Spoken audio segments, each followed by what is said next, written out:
کتنی بڑی بات ارشاد فرمائی، فرمایا لا تقنطوا من رحمت اللہ، تم نے میری رحمت سے نا امید نہیں ہونا۔ اللہ کی رحمت سے نا مالک کیا ملے گا؟ فرمایا ان اللہ یغفر الذنوب جمیعا، اللہ سارے گناہ معاف فرما دے گا۔ تو جن لوگوں کو اللہ کی رحمت پر نبی کریم علیہ السلام تشریف فرما ہے، امام غزالی نے لکھا ایک بدو آ گیا، دیہاتی سادہ آدمی، سادے بندے بھی سادے ہوتے ہیں، ان کا بھی اپنا طرز زندگی ہوتا ہے۔ تو بدو آ گیا، سادہ آدمی تھا، آتے ہی السلام علیکم لے کے نا تو کوئی بات ہی نہیں کی، سیدھا سیدھا ہی کہتا یا رسول اللہ صلی اللہ علیہ وسلم یہ بتائیں قیامت کے دن حساب کس نے لینا ہے؟ حضور فرمانے لگے بھائی یہ تو بڑی صاف سی اور مختصر سی اور سادہ سی بات ہے، حساب تو اللہ تعالیٰ نے لینا ہے۔ اب اس نے جو لفظ کہے اللہ کے حبیب کی آنکھوں میں آنسو آ گئے، کہنے لگے اگر اللہ نے حساب لینا ہے پھر انشاءاللہ کرم ہی ہوگا۔ تو حضور فرمانے لگے تمہیں یہ امید کس طرح ہے؟ تو عرض کرنے لگے یا رسول اللہ کریم جب غالب آتا ہے تو معاف ہی کرتا ہے۔ جب کریم کا غلبہ ہوتا ہے نا، کریم بندہ جب کسی پہ قبضہ کر لے تو پھر معاف کرتا ہے، تو اللہ تو سب سے بڑا مہربان ہے۔ وہ بات کی اور اگلا جملہ ہی کوئی نہیں کہا، وہ چلے گئے۔ تو حضور علیہ السلام نے اب اس بات پر رزلٹ دیا، فرمانے لگے کریم محبوب بندہ سادہ تھا، بات بہت بڑی کر گیا ہے، بڑی بات کر گیا، سادہ آدمی۔ میرے عزیز، اللہ کی رحمت پر جن لوگوں کو امید ہو انہیں موت سے ڈر، اور پھر جن کو محبوب کی ملاقات کا شوق ہو نا،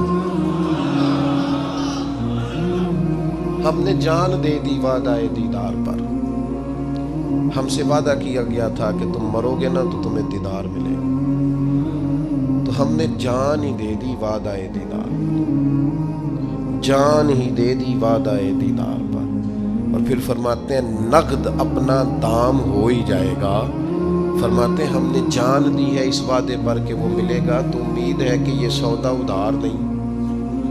جیسے ہی قبر میں جائیں گے سامنے حضور کی زیارت نصیب ہو جائے گی۔ اس لیے لحد میں بھی عشق رخ شاہ کا داغ لے کے چلے، اندھیری رات سنی تھی سو چراغ لے کے چلے۔ یہ حدیث آپ نے بھولنی نہیں، یہ تنہائیوں میں یاد رکھنے کی روایت ہے، یہ تنہائیوں میں پڑھنے کی روایت ہے۔ یہ اپنے ذوق کو تازہ، جو لوگ کہتے ہیں نا وجد سرور کیف میں جانا چاہتا ہوں، وہ مشکات شریف کی اس حدیث کو دیکھے۔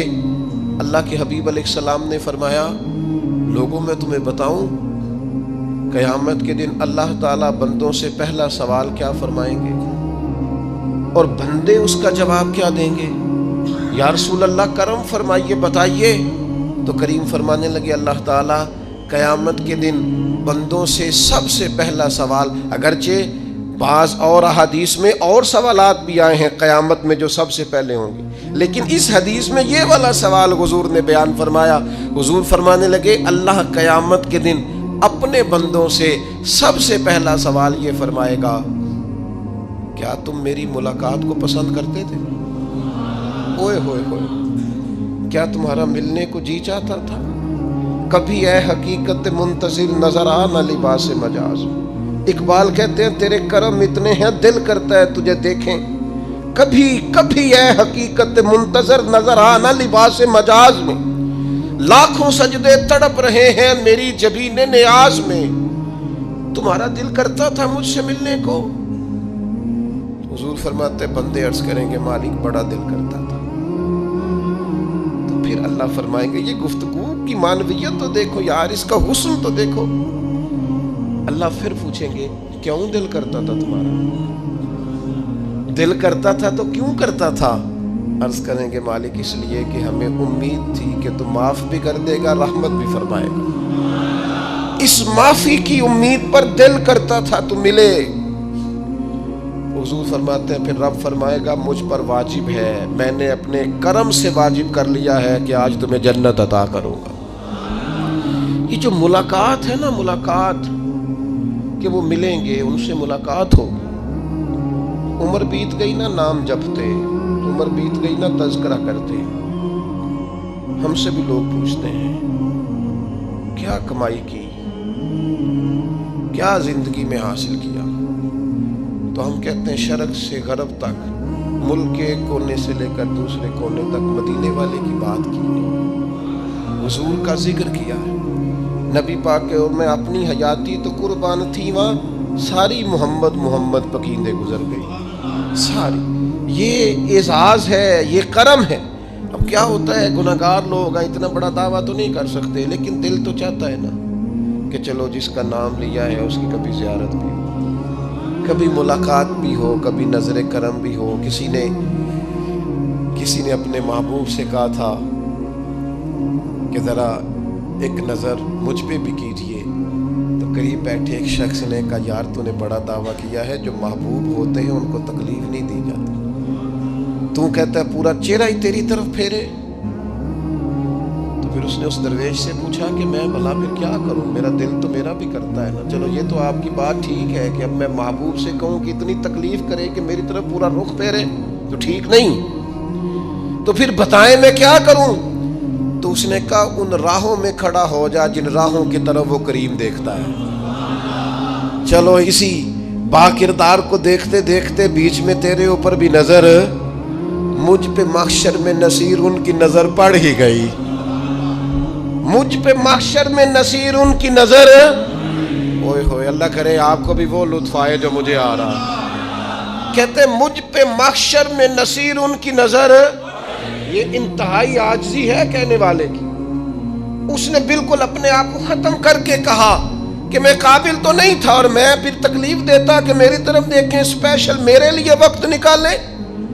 پر کرم یہ ہوا کہ مجھ پہ محشر میں نصیر ان کی نظر پڑ ہی گئی۔ کہنے والے اسے کہتے ہیں خدا کا کرنا، کہنے والے اسے کہتے ہیں خدا کا کرنا۔ اللہ نے کیا کہ نظر مجھ پر پڑ ہی گئی، اور جب پھر پڑ گئی تو تیری ایک نظر کا کمال ہے اور میری زندگی کا سوال ہے۔ بس جب پڑ گئی تو سو پھر پڑ گئی۔ موت سے وہ بندہ کبھی نہیں ڈرتا جسے ملاقات کا شوق ہو، ملنا چاہے داتا علی اجویری سے اور موت سے ڈرے، ملنا چاہے حضرت غوث پاک جیلانی سے اور پھر موت سے ڈرے۔ زندگی گزری ہو علی علی کرتے پھر موت سے ڈرے، عمر بھر سیدنا عثمان غنی کی سخاوت کی بات کی ہو اور پھر جنت میں جا کے ان سے ملنے کا شوق پیدا نہ کرے، ساری زندگی سیدنا فاروق کا عدل بیان کیا ہو، ساری زندگی ان کے انصاف کا تذکرہ کیا ہو، پوری امت کو بتایا ہو کہ اگر جینا چاہتے ہو تو عمر کے رستوں پر چلو، اور پھر یہ موت سے ڈرے اور مر کے جناب فاروق اعظم کی زیارت کو پسند نہ کرے۔ جسے صدیق کی وفائیں یاد ہو، جنہیں جناب ابو بکر صدیق کا عشق یاد ہو، وہ پھر ان کی زیارت نہ کرنا چاہے اور ساری عمر حضور کی نعت پڑھی ہو۔ مانا نہیں آتا تھا پھر بھی کہا بلغ العلا بکمالہ کشف الدجا بجمالہ حسنت جمیع خصالہ صلو علیہ والہ سے نہیں ترجمہ آتا تھا، پر جب بھی کو پڑھتا تھا یہ بھی جھومتا تھا مولا یا صلی وسلم دائماً۔ میں آپ کو بتاتا ہوں توتلا آدمی، توتلا اور دیوانہ مجذوب بیچارہ، سمجھ نہیں، توتلا بولنا بھی ٹھیک نہیں آتا۔ مجھے نماز کا سلام پھرا تو وہ جلدی آ گئے، وہ ایک مجذوب آدمی تھے، سادے تھے، تو سلام لی تو کہنے لگے میں گل کرنی سی، تو میں نے ان سے کہا کہ تھوڑی دیر کے بعد ملتے ہیں۔ سادہ آدمی ہے، اللہ مجھے معاف کرے، میں کوئی نقل تو نہیں ان کی اتار سکتا، اس زبان کو ہم توتلی نہیں کہتے، ہم اس زبان کو بلالی زبان کہتے ہیں۔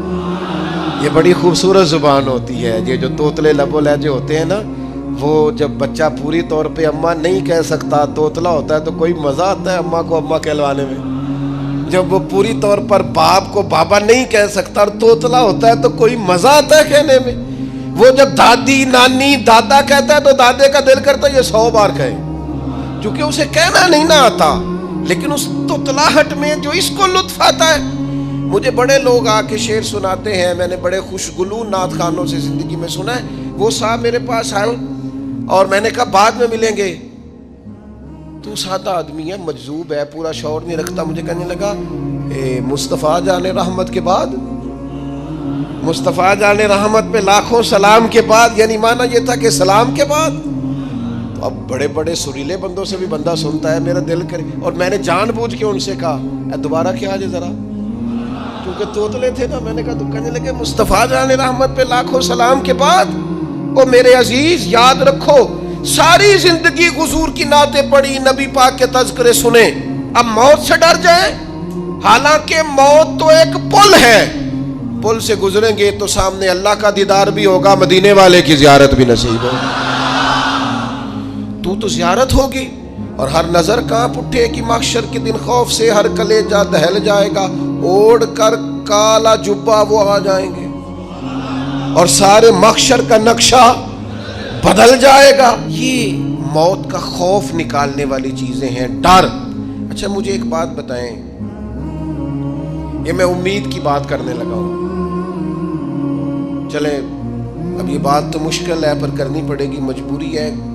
کبھی کبھی ابا جی سے مار بھی پڑ جاتی ہے بندے کو، گھر میں کوئی 2-4 لگ بھی جاتی ہیں، تو اس وقت نا جو سب سے بڑا سہارا کسی کو نصیب ہوتا ہے وہ یہ ہوتا ہے کہ اللہ کرے اماں گھر میں موجود ہو. اور میں نے دیہاتوں میں کئی مائیں ایسی دیکھی ہیں جو بیٹے کے حصوں کی مار کھاتی ہیں. ابا نے ڈنڈا لے لیا ہے بیٹے کی غلطی پہ، اب اماں بیچاری سامنے ہو گئی ہے، 2-4 اس نے بھی کھا لی. یہ بات آپ سمجھیں، موت کا خوف نکالنے کے مفہوم میں بات عرض کر رہا ہوں. اماں موجود ہونا گھر میں تو ابا سختی بھی کرنے لگے تو کسی وقت احساس ہوتا ہے کہ جناب یہ سختی نہیں ہوگی کیونکہ میری اماں، اور اماں پوری وکیل بن جاتی ہے کہ نہیں تو نہیں پتا وہ ہو گئی غلطی، وہ فلانے دے منڈے نے خراب کیتا ہے، حالانکہ ہو سکتا ہے اس نے اس کو بھی خراب کیا ہو، لیکن وہ اماں وکیل ہے، وہ وکالت کر رہی ہے اور وہ بے لوث کر رہی ہے. ہوتا ہے ایسے، اس بات کو سمجھ لے اچھے طور پر. موت کا خوف نہیں، ڈر نہیں، اس لیے کہ گھر میں ماں موجود ہو تو باپ کا ڈر نہیں ہوتا. تو قبر حشر میں تو رسول کریم موجود ہے، وہاں تو نبی کریم موجود ہے، وہاں تو اللہ کریم اپنی رحمت فرمائے گا بندوں پر. اس لیے خوف نہیں، پینک نہیں، اپنی غلطیوں کا احساس ضرور کریں، اپنے اعمال پر توجہ ضرور دیں، لیکن موت کے خوف تلے دبتے نہ جائیں. انشاءاللہ صبح قیامت کرم ہوگا. میرے نبی پاک علیہ الصلوۃ والسلام نے تو فرمایا ہے بس ہم نے ایمان کامل لے کے جانا ہے دنیا میں. حضور نے فرمایا ہے جس طرح 14ویں رات کا چاند چمکتا ہے اس طرح میرے غلاموں کے چہرے چمکیں گے قیامت کو. اللہ کے رسول صلی اللہ علیہ وسلم فرماتے ہیں جسم کے جن جن حصوں پر وضو کا پانی لگتا رہا وہ قیامت میں چمکیں گے. دور سے لوگ ان کا نور دیکھیں گے، پتہ چلے گا وہ محمد عربی کے غلام آ رہے ہیں. یہ کرم ہوگا صبح قیامت، یہ عطائیں ہوں گی. اس لیے مومن موت سے ڈرتا. سیدنا بلال حبشی رضی اللہ تعالیٰ عنہ، آخری وقت ہے، نزع کا عالم طاری ہے، اور یہ گفتگو دیکھیں غلاموں کی. آپ کی اہلیہ رو پڑی، کہنے لگی ہائے ہائے افسوس. حضرت بلال فرمانے لگے کیا ہوا؟ کہنے لگی افسوس ہے کہ آپ دنیا سے جا رہے ہیں. تو حضرت بلال نے مضمون ہی بدل دیا، سوچ کا زاویہ ہی بدل دیا. فرمانے لگے یہ افسوس کا مقام نہیں، یہ تو خوشی کا مقام ہے. اس لیے کہ میری آج آنکھیں بند ہوں گی، قبر میں کھلیں گی، مدینے والے محبوب سے بھی ملوں گا، حضور کے غلاموں سے بھی ملوں گا صلی اللہ تعالی علیہ وسلم. تو موت تو مقام مسرت ہے، اور اگر یہ مل جائے زندگی میں. ایک بدو ایمان لے آئے، ابن ماجہ میں موجود ہے. حضرت ابو ہریرہ رضی اللہ تعالیٰ عنہ حدیث کے راوی ہیں، فرماتے ہیں ایک بدو ایمان لائے اور انہوں نے حضور علیہ السلام کے ساتھ ہجرت بھی کی. ابن ماجہ میں موجود ہے. تو نبی پاک علیہ السلام نے نا انہیں ایک صحابی کے ساتھ کر دیا، اب ان کے کام کاج میں مصروف ہو گئے ان کے ساتھ. تو حضور علیہ السلام نے نا ایک جگہ سے مال غنیمت آیا، تو طریقہ مبارکہ یہ تھا کہ مال غنیمت میں سب کو حصہ دیا جاتا تھا. اگرچہ وہ جہاد پہ نہیں گئے لیکن حضور نے انہیں بھی حصہ دیا. تو وہ صحابی تو رو پڑے، عرض کرنے لگے حضور میں اس کے لیے تو ایمان نہیں لایا تھا. حضور نے فرمایا پھر بتائیے، گرچہ حضور جانتے ہیں کس لیے لائے تھے. عرض کی حضور میں تو اس لیے ایمان لایا تھا کہ میں رب کی راہ میں لڑوں گا اور میں اپنی جان پیش کروں گا. میں شہادت کے لیے ایمان لایا تھا، مجھے یہ مال دولت نہیں چاہیے. تھوڑی ہی دیر گزری کہ ایک اور مارکے کا اعلان ہو گیا، جنگ کا اعلان ہو گیا. حضور نے فرمایا چلو. وہ گئے اور چند ہی لمحے گزرے کہ وہ میدان میں اترے اور پھر شہید ہو گئے. صحابہ کرام ان کی مقدس لاش مبارک کو اٹھا کے محبوب کے قدموں میں لائے تو نبی کریم نے کیا خوبصورت بات ارشاد فرمائی. حضور فرمانے لگے دیکھو اس نے اللہ کی تصدیق کی ہے تو رب نے بھی اس کی تصدیق فرما دی. اور پھر یہ دو جملے محبوب کہتے کہتے اٹھے اور پھر حضور نے اپنا جبہ مبارک اتارا اور اتار کے فرمایا اس بندے کو نہ اس جبے میں کفن دے دو, اس میں اسے کفن دو, اس لیے کہ تو شہادت کے لیے ایمان لایا, موت کی آنکھوں میں آنکھیں ڈال کے جیا, اپنی زندگی کمزور نہ گزاری. مسلمانوں پہ کافر کا رعب طاری ہو گیا ہے. ایک تو ہوتا ہے نا کہ کوئی مدد کرنا, کوئی آگے بڑھنا, فلسطین کا نام تک نہیں لے رہے حکمران زبان سے, ذکر تک نہیں کر رہے, چینل ذکر نہیں کر رہے. اتنا رعب, اتنا کفر کا خوف, صرف اس لیے کہ ہمیں موت کا ڈر ہے. مر جائیں گے تو بستر پہ نہیں مریں گے, بیماریوں سے نہیں مر جاتے لوگ. خدا کے بندو اپنی زندگی میں اتنا خوف اگر موت کا پیدا کر لو گے. حضرت سعید ابن جبیر رضی اللہ تعالیٰ عنہ بہت بڑے فقیہ تھے. حجاج بن یوسف نے بلایا اور کہنے لگا میں تمہیں موت دینے لگا ہوں, مار دوں گا تمہیں. بڑا ظالم آدمی تھا, بڑے لوگ اس نے قتل کیے تھے. حضرت سعید رضی اللہ تعالیٰ عنہ مسکرا پڑے اور غصے میں آیا, کہنے لگا کیوں ہنستے ہو؟ فرمانے لگے تو بڑا بیوقوف ہے, تجھے کس نے کہا زندگی اور موت تیرے ہاتھ میں, یہ تو تب آئے گی جب میرا رب چاہے. کہنے لگا لے جاؤ ان کو اور جا کے قتل کر دو. تو وہ جب جلاد لے جا رہے تھے تو آپ اور کھل کے مسکرائے, ہنسے. یہ آپ کی طاقت ہے کہ موت کو دیکھ کے مسکراہٹ ہو, لبوں پہ تبسم رقصہ ہو, مسکرائے. جب آپ مسکرا رہے تھے تو اس کو اور غصہ آیا, واپس بلایا. کہنے لگا مسکراتے کیوں ہو؟ فرمانے لگے تیری جرت پہ مسکرا رہا ہوں اور اس بات پہ مسکرا رہا ہوں کہ رب کتنا بے نیاز ہے, تیرے جیسے لوگوں کو بھی مہلت دے رکھی ہے. کتنا بے نیاز ہے, تیرے جیسے لوگوں کو مہلت. اور غصے, کہنے لگا میرے سامنے قتل کرو. حضرت سعید ابن جبیر رضی اللہ تعالیٰ عنہ نے منہ کعبے کی طرف کر کے پڑھنا شروع کیا, انی وجہت وجہی للذی فطر السماوات والارض حنیفا وما انا من المشرکین. آپ یہ پڑھ رہے تھے تو کہنے لگا اس کا منہ کعبے سے پھیر دو. کعبے سے منہ پھیرا تو آپ فرمانے لگے تو بڑا ہی بیوقوف ہے, میرا رب کو صرف کعبے کی طرف مقید ہے, وَلِلَّهِ الْمَشْرِقُ وَالْمَغْرِبُ فَأَيْنَمَا تُوَلُّوا فَثَمَّ وَجْهُ اللَّهِ. چہرہ پھیر دیا جب اس نے تو آپ فرمانے لگے مشرق بھی اللہ کا, مغرب بھی اللہ کا. اور اللہ فرماتا ہے تم جدھر بھی منہ کرو ادھر ہی اللہ کی رحمت ہے.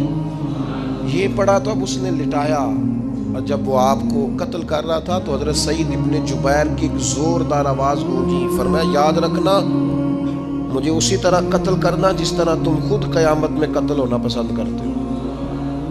میرا آخرت پر یقین کامل ہے, محشر میں عدالت لگے گی, میں تمہیں قتل کروں گا میں. حضرت سعید ابن جبیر کی وہ جرت تھی کہ دربار سارا لرز گیا حجاج کا. حضرت سعید ابن جبیر رضی اللہ تعالیٰ عنہ کہنے لگے اللہ اسے میرے بعد کسی پر مسلط نہ کرنا, میرا قتل آخری ہو, میرے بعد نہ ہو. ڈر گئے لوگ, سہم گئے. اور وہ جو جلاد آپ کو قتل کر رہا تھا اس کے بھی ہاتھ کانپ رہے تھے. اتنی جرت, موت کا ایک منٹ کے لیے خوف نہیں. حضرت سعید ابن جبیر رضی اللہ تعالیٰ عنہ شہید ہو گئے تو اتنا خون نکلا, اتنا خون نکلا, اتنا خون نکلا, خون بند ہی نہیں ہو رہا. ایک طبیب بیٹھا تھا, ہانپتے کانپتے ڈرے ہوئے سہمے ہوئے. حجاج کہنے لگا اسے اتنا خون؟ تو کہنے لگا بادشاہ میں نے سالوں مریض دیکھے ہیں, اس کو پتہ چل جائے نا مرنے والا ہوں وہ تو اتنا خوف میں آتا ہے, پہلے ہی اس کا سارا خون جم جاتا ہے اور سکڑ جاتا ہے اور اس کا خون جل جاتا ہے. یہ جو بندہ تم نے شہید کیا ہے نا اس میں ایک رتی برابر بھی موت کا خوف نہیں, موت کے خوف سے بے نیاز تھا, اتنا خون نکلا. حضرت سعید ابن جبیر شہید ہوئے اسی دن حجاج کے پیٹ میں درد شروع ہوا. صرف 15 دن حجاج بعد میں زندہ رہا ہے, 15 دن, اور ساری رات تڑپتا تھا, کہتا تھا مجھے خواب میں آ کے پیروں سے گھسیٹتے. حضرت سعید ابن جبیر چلاتا تڑپتا 15 دنوں کے اندر. طبیبوں نے کہا تیرا جو مرض ہے یہ کوئی آسمانی عذاب ہے. میرے عزیز موت سے ڈرے نہیں بلکہ جو ظالم ہو ان کو ڈرا دیں, یہ مومن کی شان ہے. اپنی زندگی کے اندر سے موت کا خوف نکال دیں، تاکہ زندگی کے جو دن ہیں وہ جیے تو جا سکیں، وہ انسان مضبوطی سے وقت سے گزار سکے۔ حضرت علی شیر خدا رضی اللہ تعالیٰ عنہ نا وہ جیکٹ نہیں پہنتے تھے جنگی، جو کمر پہ پیچھے لوگ پہنتے تھے نا، تلوار کوئی مارے تو زخم نہ ہو۔ تو کسی نے مولا علی شیر خدا رضی اللہ تعالیٰ عنہ سے فرمایا پشت پر آپ وہ جیکٹ نہیں پہنتے لوہے کی؟ آپ فرمانے لگے پشت تو دکھانی نہیں تو کہنے لگے موت سے ڈر نہیں آتا؟ فرمایا بالکل بھی نہیں، اور فرمایا مجھے بالکل ڈر نہیں آتا کہ میں موت پر آ گروں یا موت میرے اوپر جا گرے۔ ہم تو شہادت حضرت خالد بن ولید رضی اللہ تعالیٰ عنہ ایک دن نوجوانوں کو خطاب کرتے کرتے کہنے لگے موت سے کبھی نہ ڈرنا، میں نے ساری زندگی جنگوں میں گزاری ہے، میرے وجود پر ایک ذرہ بھی جسم کا حصہ ایسا نہیں جس پر زخم نہ ہو۔ اور جو کہتے کہتے رو پڑے، فرمانے لگے یہ بات کرتے کرتے رو پڑے، فرمانے لگے دیکھ لو زندگی ساری میدانوں میں گزاری ہے، لیکن شہادت اللہ تعالیٰ نے میرے لیے وہاں نہیں لکھی تھی، یہاں اللہ تعالیٰ نے اپنی رحمت کے لیے موت میرے لیے لکھی تھی۔ تو یہ تو اللہ کا کرم ہے۔ قریب ایک بزرگ صحابی اور بیٹھے تھے، فرمانے لگے آپ کی نیت شہادت کی تھی، انشاءاللہ آپ قیامت میں شہیدوں میں ہی کھڑے کیے جائیں گے۔ تو میرے عزیز خوف نہیں موت کا۔ آخر میں 2-3 گزارشات عرض کرنی ہے۔ ایک تو میری آپ سے گزارش ہے، جنہوں نے ابھی تک قرآن مجید کی تلاوت شروع نہیں کی، وہ ابھی سے آج سے 10 منٹ ٹائم ہو تو مسجد میں بیٹھ کے ایک رکوع پڑھ کے جائیں، قرآن مجید نہیں چھوڑنا۔ رمضان کا تعارف یہ ہے کہ شہر رمضان الذی انزل فیہ القرآن، تو قرآن مجید سے دلچسپی۔ دوسری میری گزارش ہے راشن بانٹنے والوں سے بھی کہ مہربانی کریں لائنوں میں لگانا چھوڑ دیں، اور لینے والوں سے بھی میری عرض ہے کہ اللہ تعالیٰ سارا سال عطا کرتا ہے، 3-4 ہزار کے لیے کیوں اپنے آپ کو آپ تکلیف میں ڈالتے ہیں؟ سارا سال اللہ دیتا ہے۔ اور پھر میری آپ سے یہ بھی اپیل ہوگی کہ طبیعتوں میں حلم پیدا کریں، بردباری پیدا کریں، یہ بڑی ضروری چیز ہے۔ مثبت سوچیں لائیں، روزہ ہماری تربیت کرتا ہے۔ اور پھر آپ سے یہ بھی اپیل کروں گا رمضان شریف کی مقدس گھڑیوں میں صرف اپنے لیے نہیں سوچے، امت کے لیے سوچیں، بالخصوص فلسطین کے مسلمانوں کے لیے کم از کم دعا مومن کا ہتھیار ہے، وہ تو جم کے کریں اللہ کے حضور۔